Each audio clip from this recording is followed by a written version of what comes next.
Hello and welcome, Matric Mindset learners. Today we are doing accounting. We're here with a special guest in studio today. I call her Dee. Would you like to introduce yourself? Hi everyone, my name is Dieketseng Napo. Everyone calls me Dee for short. Okay, guys, so we have Dee in studio today because it's Women's Month, Women's Day coming up on Saturday, and she's going to speak a little bit about women in the accounting world, and we are going to ask her a few questions. Dee, tell me how you came to study accounting. Was it a passion of yours? Lloyd, the truth is, I like to say I became an accountant by fluke. I actually never made a conscious decision to become an accountant. I was at the right place at the right time and the stars were aligned. High school, I was put in an accounting class. Next logical thing to do was to apply for a BCom. And when in my third year, that's when I met the accounting profession properly. Okay, so once you got into the studying and into the flow of things, what made you excited about studying it and getting into accounting? Studying accounting was never exciting. Studying accountancy is technical, it's fun, but what I enjoyed mostly about studying accounting is once you understand the concept, cracking the concept, solving the problems, and seeing the logic in it, that's what made it for me. Oh, okay. Okay, August is Women's Month, as I've just said, and I was just wanting to know, is there any big opportunities? Is the field of accounting quite welcoming to women in the accounting industry? That's a good question, Lloyd. The accounting profession is no longer a men's profession like it was traditionally known in ties and grey suits. The opportunities for young women are absolutely amazing out there. They can do anything and everything they want to do in the profession. Everything that men can do, women can do in the accounting profession. You don't need muscles to do anything. Okay, guys, well, you heard it there. We're going to catch up with Dee after the first break. But for now, let's carry on with the lesson. Guys, over to you. Thanks, guys. Okay, guys. Now listen to what she said. And let's make use of the opportunity so that we can use the muscle in the brain to get where we want to get. Right, guys? In today's lesson, our focus is on cash budgets. Remember, an important section for you to prepare for, a section that is definitely examinable. You would not find a matric paper without the section of cash budgets in that paper. So stay focused and watch the space closely. Right, now, let's go to our challenge question for today, Lloyd. And the challenge question is, which items will not appear in a cash budget? Okay, that's the question. Which items will not appear in a cash budget? Keep your eyes and ears open because you never know, in the lesson you may come across something of that nature. Right, so now let's look at the summary of this section. What is it that you are expected to know to prepare for the exams? One, you need to prepare what we call a debtors collection schedule, right? And obviously, the credit policy of a business determines the terms of the collection. In other words, the basic fundamental amount that you have to work with is your credit sales, right? And then you will see a particular pattern in which your debtors are expected to pay you. That means they have to pay you within 30 days or 60 days. It is essential to take this pattern of debtors collection into account when you are preparing your cash budget. So in other words, you now need to know how to prepare a debtors collection schedule. Remember, you've done this in grade 11, been there, done that. So in other words, revise it, make sure you understand it, and you know exactly that the focus in my debtors collection schedule is my credit sales. It is from my credit sales that I will be able to determine how my debtors are going to be paying me. Right, okay. Then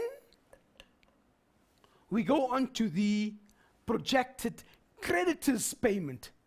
By the same token, like you are expected to know how your debtors are going to pay you, you also now need to know how will you pay your creditors.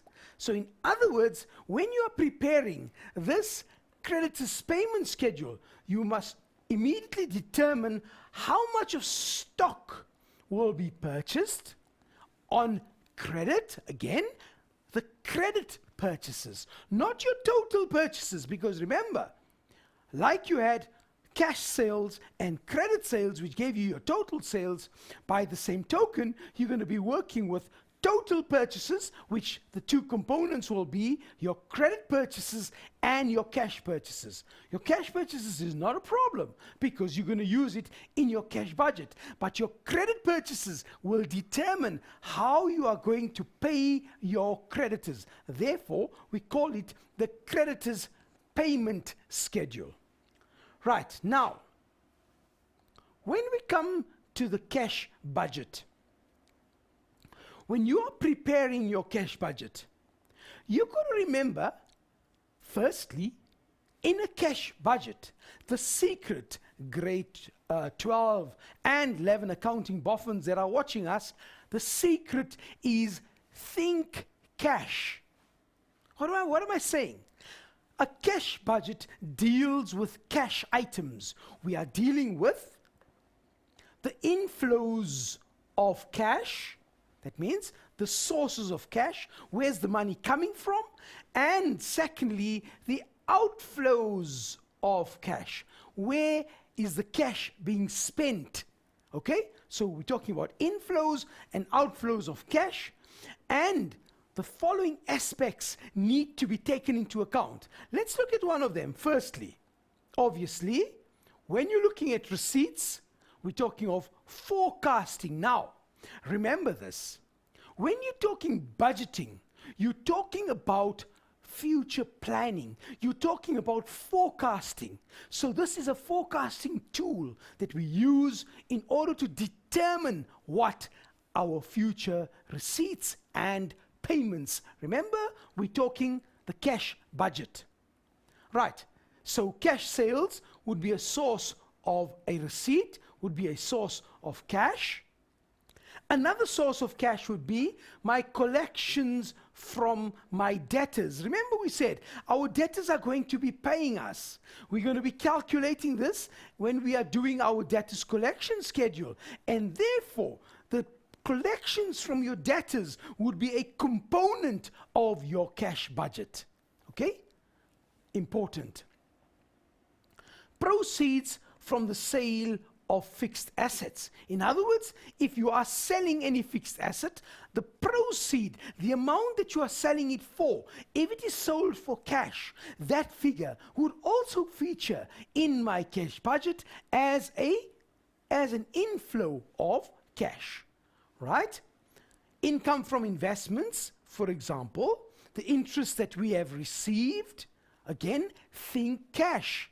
If interest is accrued to us, then definitely the accrued portion would not feature in my cash budget. Why? Because a cash budget deals with cash. Moolah. Think about that. Okay. Loans that we are receiving, okay, that would also be a source of cash. Money is flowing into our bank account. If we anticipating a loan that we are going to be receiving, then that would also be included as an inflow of cash. Important, grade 12s. You didn't do this in grade 11. The proceeds from the sale of shares. This one here is very, very important, because it's new. Okay? So, if it is a company cash budget that you are dealing with, one of the possible inflows of cash could be the proceeds from the sale of shares. In other words, if you have sold shares in this budget period, or you are forecasting to sell shares in the budget period, then that would also be shown as a forecast receipt. Keep that in mind. Right, now, what are my payments? Again, these are forecast outflows. Where do we anticipate that money will be leaving our bank account in order to pay for certain items? The first one being payments to creditors. We've alluded to that one already, haven't we? Okay, so these are now our payments to creditors. The payment of operating expenses, for example, water and electricity. If you're going to pay for it in the budget period, then definitely it will be shown as a possible outflow of cash. Investments. Now, very often you have candidates getting confused with this one here. Remember, if you're taking money out of your main bank account and you are investing that money in another investment, then in terms of your cash budget, it is money leaving your bank account. So therefore, it should be seen as a payment. So if you're taking money out of the bank account, immediately tells you that money has, in the future you are forecasting that you will be making an investment and therefore taking money out of your bank account. Obviously, the purchase of fixed assets is self-explanatory. If we're planning to purchase new tangible assets in the budget period and we intend paying for it for cash, then definitely that would appear in my cash budget. Obviously, the loan repayment would also appear there. With the loan repayment, obviously, the interest on the loan that you are repaying would obviously also appear in your cash budget. Okay, the cash purchase of goods, we've alluded to that earlier on when we spoke about our purchases. Remember, the two components of your purchases would be the cash purchase and the credit purchase. Okay, now you see something new here, and you see that once again, something happens here. If you're dealing with the cash budget of a company and the company is planning, or in the forecast period or in the budget period, they're planning on the buyback of shares. Yes, the buyback of shares would also be included in your cash budget. Now remember, which portion of the buyback of shares? The total price that which you will be paying for those shares would be shown in your cash budget. So notice something, grade 12s, that the buyback of shares can impact on your cash budget as well. I'm going to repeat that because of its importance. The buyback of shares can impact on your cash budget if you are dealing with the cash budget of a company. Right, now we come to the next statement that you are expected to prepare, and that is the projected income statement. Now something totally different. Once again, what was my cash budget all about? I'm sure you're screaming out the answers by now. The cash budget was dealing with receipts and payments, the actual receipt of money and the actual payment of money. Okay, now, what does the projected income statement deal with? The main aim of any business is to make a profit. Right? So therefore, you'll have to regularly and thoroughly planning is essential. Budgeting forms an integral part of this process. Therefore, budgeting, like I alluded to early on, is forecasting for the future. So you use the current budget is used to plan for the future. Now, in terms of an enterprise, when you are dealing with a projected income statement, you're not dealing with receipts and payments any longer. You're now dealing with incomes and expenses. Please, grade 12s, this is critical for your understanding. Cash budget deals with receipts and payments, whereas your projected income statement deals with incomes and expenses. So future incomes and future expenses. There's a distinct difference between receipts and payments and an income profit and loss, or a statement of comprehensive income as it is now known. So keep this in mind, that when you're working on a projected income statement, and remember the new name is the statement of comprehensive income, then It's something totally different. You're dealing now with incomes and expenses. You take into account accruals and prepaids, etc. So definitely, a projected income statement is something that you need to make sure you know how to go about doing it. Now, you see something strange here. I've just got a heading here for you. Analysis and interpretation of cash budgets and projected income statements. Yes, certainly, guaranteed in your accounting paper.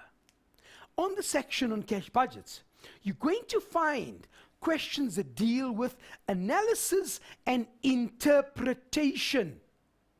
What does this mean? This means that other than being able to prepare the debtors collection schedule, other than being able to prepare a creditor's payment schedule, other than doing a cash budget proper, other than preparing a projected income statement, you are also expected to analyze and interpret information. And this is definitely part of the question in your examination paper. Just as an example, you are given information and you are asked to comment on that information.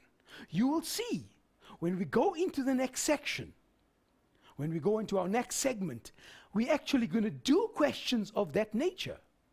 So guys, make sure you don't stray or go away, because the place to be is with us, Mindset Learn. Lloyd? Sure, guys.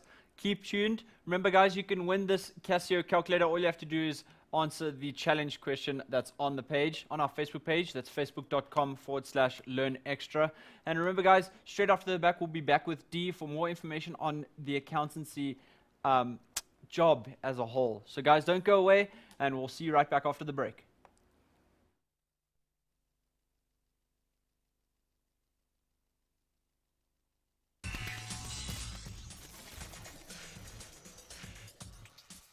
Welcome back, Matric Mindsetters. Today we are doing accounting, and if you didn't tune in the first half, we're here with Dee. Dee's telling us all about accounting and the career that is accounting. And we have 3 more questions for her. Dee, tell us, how do you get into accounting? What would the entry requirements be to get into a university to study accounting?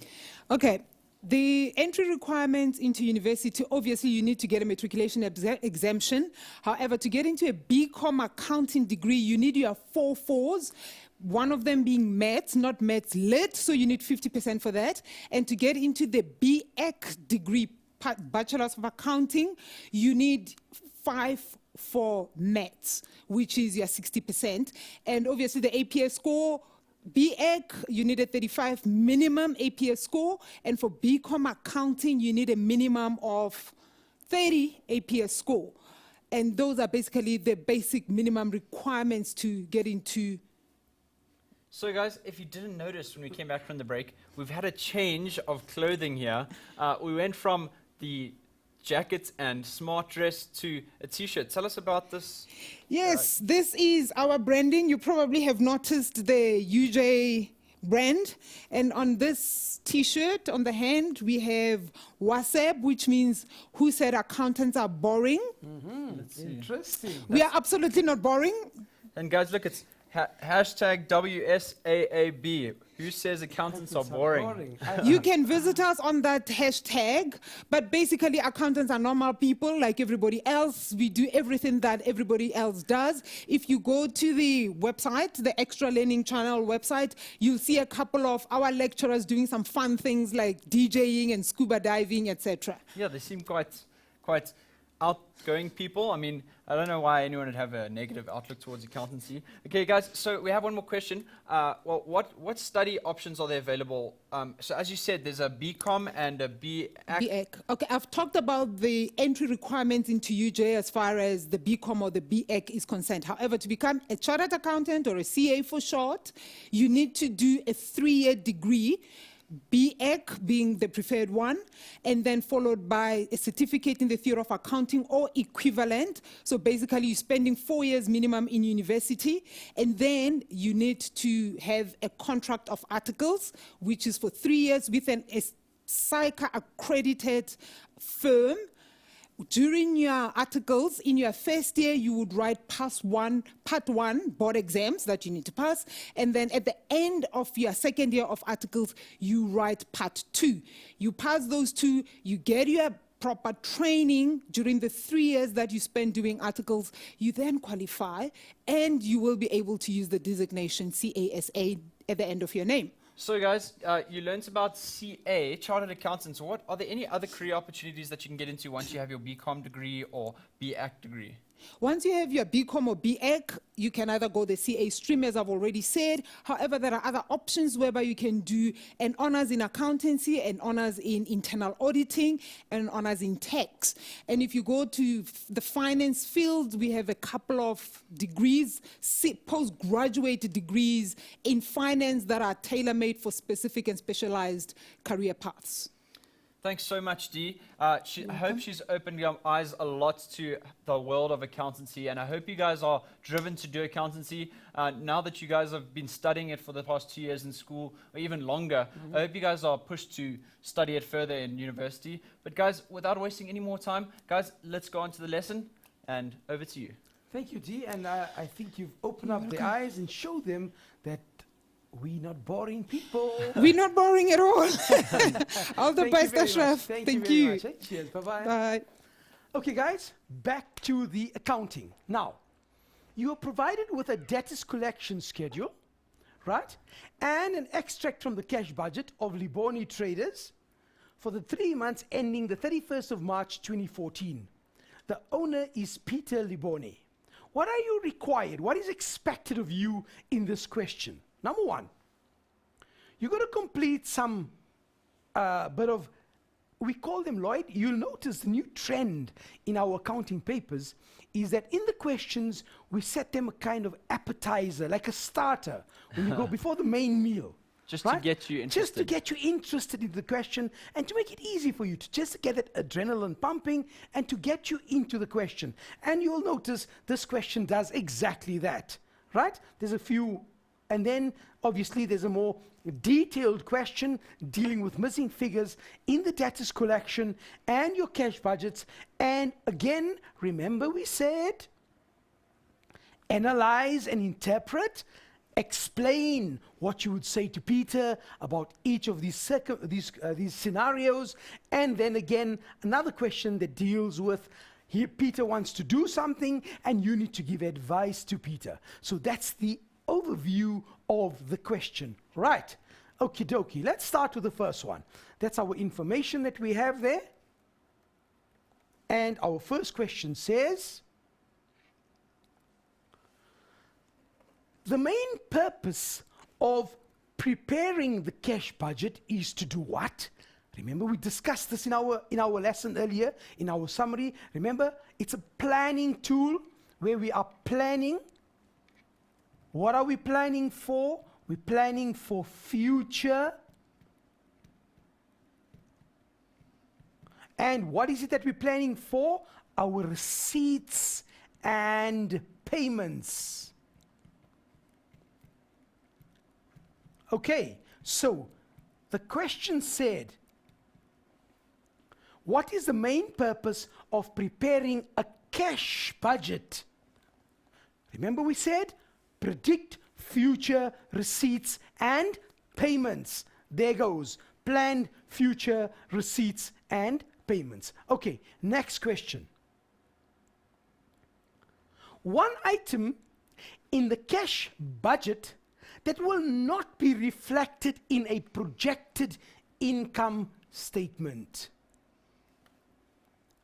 You do get items that can appear in both places, but this question says, one item in the cash budget, that means it is in your cash budget, but not reflected in your projected income statement. Think about it. There's quite a few. And I'm sure you should be screaming out these answers by now already. But let me give you one answer. One item in the cash budget, not in the projected income statement, would be my collection from my debtors. Okay? And let's take another one. If we receive a loan, that means we are receiving money. That would be reflected. So when we are, with regards to a loan, but remember the receipt of a loan. In other words, when we are receiving a loan, those items would appear in my cash budget, but not in my projected income statement. Let's take a look at the next question. Now the question says, one item that will appear in the projected income statement, but not in the cash budget. A total change of question now. So in other words, this item says, it appears in the projected income statement and not in the cash budget. Think about it. Items that are in my projected income statement, what are they? One classic example would be depreciation. Why? Because we all know that depreciation is what we call an imputed expense. It's an expense that does not affect the flow of funds. No money is leaving our business, yet it is an expense. Another one, bad debts. Okay? And obviously, there are many more that you would be able to identify. So what are these? These are expenses that would appear in our projected income statement. Why? Because in the income statement, we deal with incomes and expenses. So there's depreciation and the bad debts. Clear, guys? So now you have a clear picture of what we said when the question starts with an appetizer. Right. Next part of the question. Now we are expected to calculate missing figures. Right? Where are these missing figures? These missing figures are appearing in the given information. Let's get to that information and let's see what it's all about. Here goes. We are given information about our sales, our purchases, and our cost of sales, how our sales are calculated, and all the information regarding that. And you will notice now that we are given an extract of a cash budget, and we are asked to calculate information not only from there, but from the debtors collection as well. And there's the first item that I need to calculate. So it is my debtors collection schedule that I'm working with. What is it that I need to calculate? What amount of money will I receive from my debtors in the month of March? Okay, so back to my information. What do I know? Firstly, 60% of sales are on credit, the rest are for cash. Okay? The business uses a markup of 100% on cost at all times. Right? How do my debtors pay me? My debtors pay as follows. 20% of the debtors settle the accounts in the month of sale to receive a 5% discount.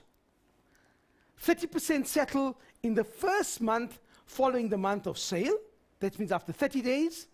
And then we have 40% settle in the second month. That means in 60 days. And 10% are written off in the third month. Okay, now, going back to my, what do I require?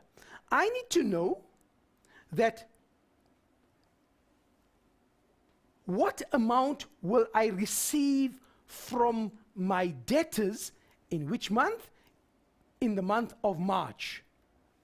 Okay, now clearly you can see that this figure here, that A that I need to calculate, is obviously dependent on my credit sales of January, right? Because based on my January sale, I need to know what amount am I going to receive in March. Again, this is the important part. So if we sold for credit in January, 20% will pay us in January, 30% will pay us in February, and 40% will settle in the second month, that means in 60 days. So this 40% is something that we're going to be using. Therefore, let's go to our answer book.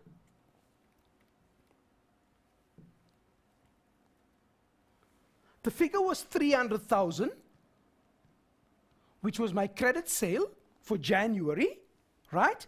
So I'm going to receive 40% of that figure in March, because remember, that is what I needed to calculate. And obviously, if you do your maths, you take 300,000 times 40%, and your answer obviously will be 120,000. That's the figure, telling you that that's what you're going to be receiving in March based on your January credit sale. Got that? Okay, next one, B. So let's check what we need to work out now. We need to find out in B, what is it that is required? B says the March credit sale is 180,000, as you can see, right? So what figure would we be receiving in March from our credit sale? Again, let's look at the terms of our payments. How do our debtors pay us? 20% of the debtors settle their accounts in the month of the sale. So if we're looking at March, remember where we were? We're looking at March, right? There's my credit sale. I've identified it as 180,000. So 20% will pay me in that month. However, there's something else that they told us that was important. 20% of debtors settle their account in the month of sale, and they receive a 5% discount. Important, guys, very important. So, in terms of my calculation, I know that I'm working with 180,000 as my credit sale, right? But only 20% of that figure will pay me in March. Okay? So the first step is to calculate the 20% of the 180,000. And if you calculate that, it should give you 36,000. Okay? Now, if you want to check that, let's do that. It's 180,000 times 20. There's my figure, 36,000. Got it? Okay, so 36,000 is the 20%. However, you know that you've allowed them a 5% discount. In other words, you're only going to be receiving 95% of that amount. Can you see it? Why 95%? Because you entitled your debtors to a 5% settlement discount. And why do we do that? To encourage our debtors to pay timeously. So obviously, do the maths, and we say 36,000 times 95,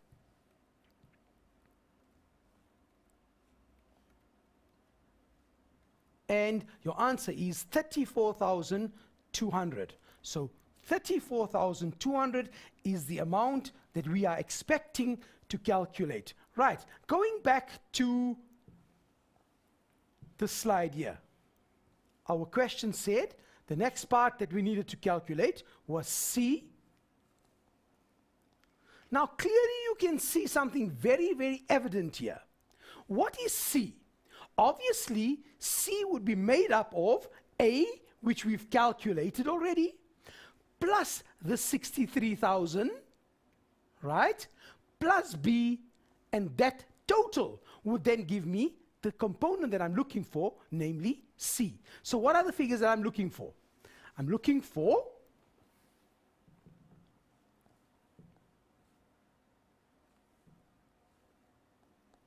remember what we said? It was the 120,000 which we calculated, which was A, 120,000 plus the 63,000 which was given to me, plus the C, which was 34,200. Okay, let's add those components together. It's a 34,000 plus the 63,000 plus the other amount that we had was 120,000. Okay? Plus 120,000, there goes, will give me a figure of 217,200. Okay, let's put it in.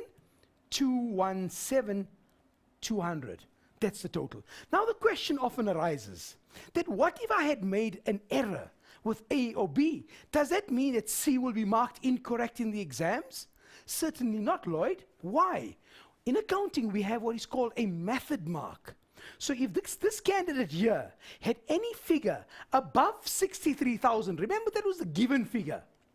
Anything above 63,000, that candidate would have been credited with the mark. So in accounting, guys, we are fair. We make sure that we take into consideration all the errors that you may have made, and in that case, you will definitely not lose out. So as you can see, the preparation of a debtors collection schedule and a cash budget and the analysis and interpretation is of vital importance for you to understand the section.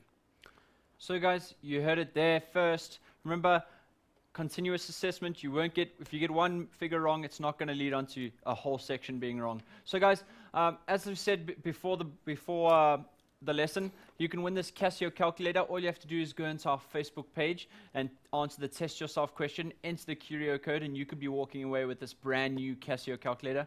But more after the break, don't go away.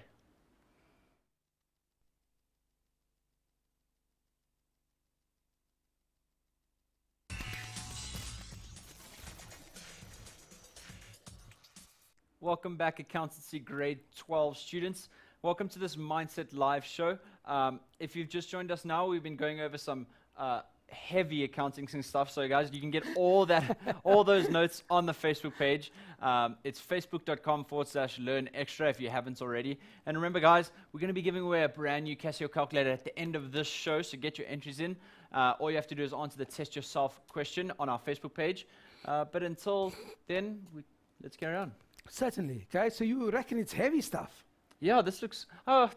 It started off quite nice and relaxing, and getting we're warming up now. We're warming up. We're getting into the real McCoy now. The real thing. Okay, the real thing, guys. It's not so bad if you just understand what you are doing and you remain focused. With a cash budget, you have to be focused. You have to have your wits about you. You got to make sure that you know exactly what is going on. So in that way, you can stay focused. Right. So coming back to the next part of the question.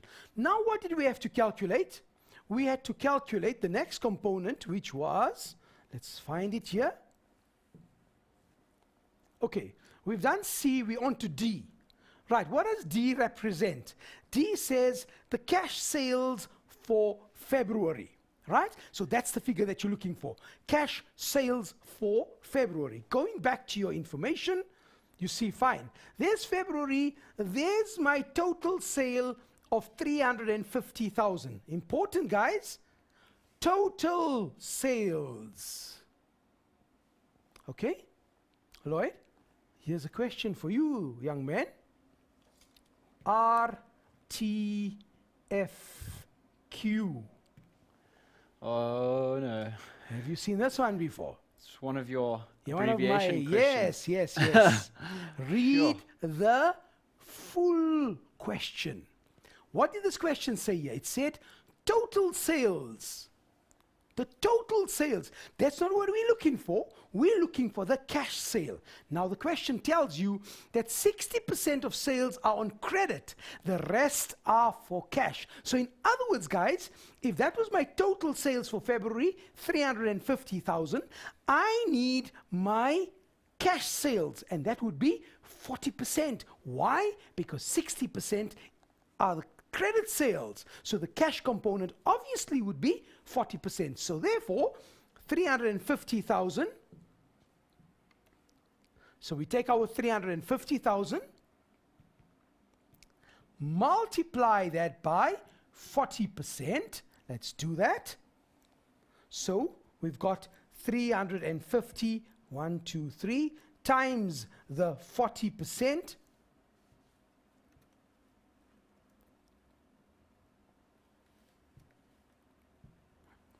And that gives me a figure of 140,000. Okay, so you can clearly see it required you to check, to differentiate between the cash and the credit sale. Right, let's go to the next one. The next question said, calculate E. We finished with D, let's go to E. Here's E here, right? Okay. E is payments to creditors. Okay, now we need to pay our creditors, but how do we pay our creditors? Let's look at the information. Creditors are paid 2 months after the purchase of stock. So, if you bought stock in January, you will pay for this stock when? Not in February, but in March. And is that what we are expected to calculate? Let's see what we are expected to calculate. We are expected to calculate, there goes, payments to creditors when? In March. So obviously, you need to look at January's figures to determine how much did you buy in January, and then determine what was bought on credit. Okay, so now going back to my information. If you look at your January, let's find our January information. That's what we want. In January, we had sales, total sales to the value of 500,000. Now, obviously, we say stock is replaced monthly. In other words, whatever you've sold, that's what you have to buy.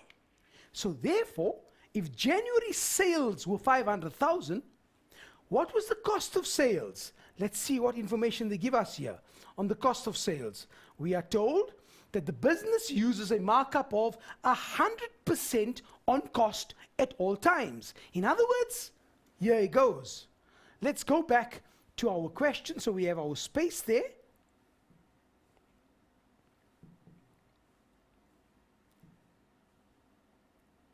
We're working with the 500,000, which is my sales figure.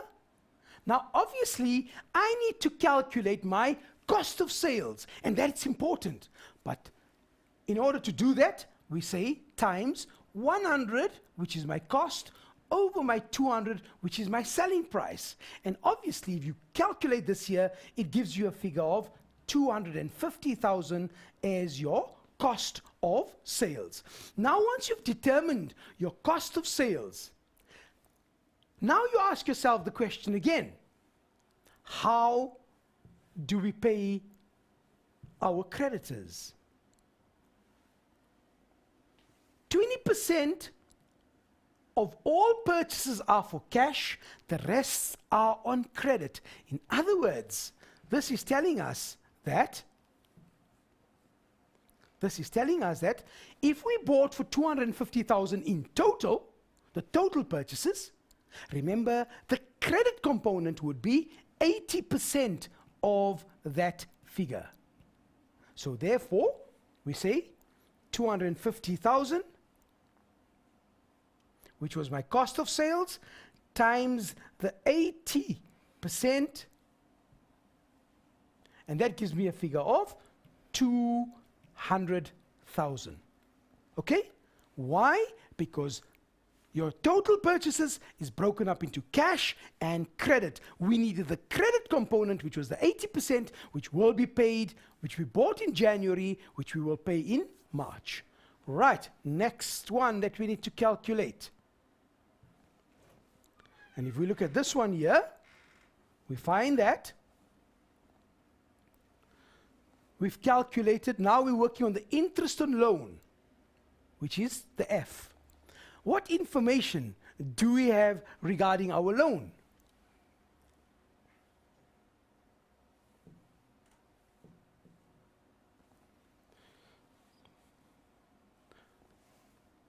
We seem to have lost our slides here, but anyway, I'm sure we'll find it here. There we go. Our slides are back with us. Okay, regarding our loan, there's the information, the loan and the interest on the loan. The interest on the loan and the monthly loan installments are payable at the end of each month. Interest is not capitalized. Okay, so therefore, if we look at our loan, firstly, we notice that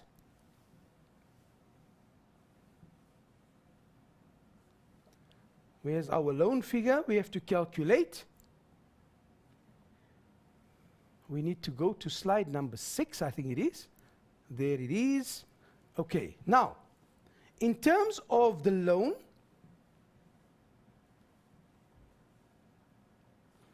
one more slide. Okay, here goes. What was the loan amount? You have to find out what was the amount that you received as a loan. And that would tell you then exactly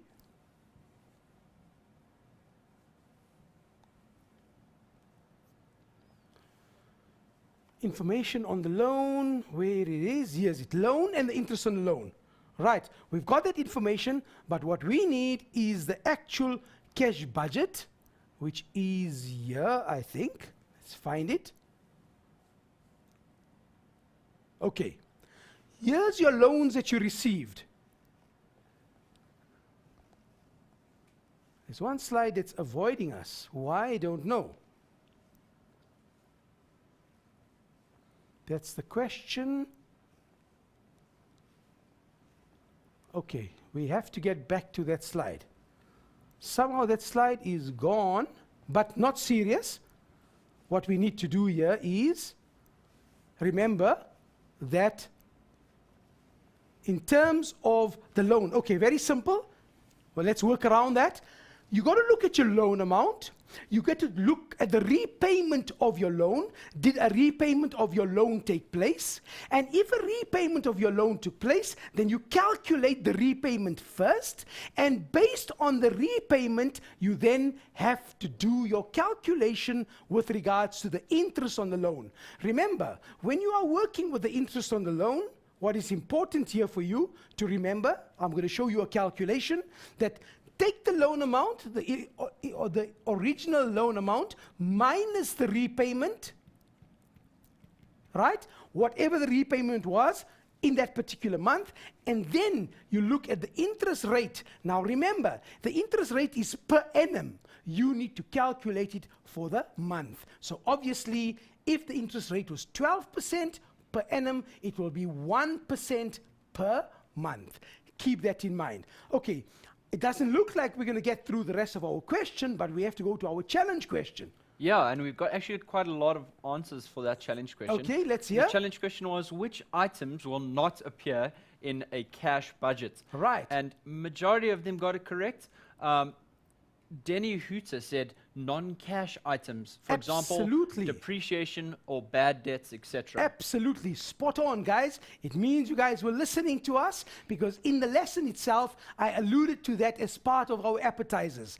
This means, therefore, that you've listened to us and you know now that a cash budget deals with cash items. So your non-cash items would not appear in your cash budget. Examples: depreciation, bad debts. What else can you think of? Discounts that you received or discounts that were allowed. Okay, guys, for you now is to go back and hit those exam papers. Yes, make sure that you prepare thoroughly for your exams. And this time of the year, it's exam papers, revision, revision, and more revision. But like Ashraf always says, guys, you have to aim for the moon, because if you don't get there, definitely you're going to be Mindset's shining stars. Thanks Right? so much, Ashraf. That's Oh, been your an pleasure. amazing, amazing lesson. So, guys, we've come to the end of our show, but we've got a winner of this Casio calculator. Congratulations to Khonte Sebashe. You've walked away with this brand new Casio calculator. Guys, remember, keep on trying. There's another calculator to be given away every lesson.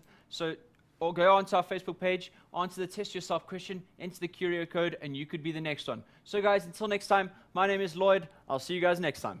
Cheers.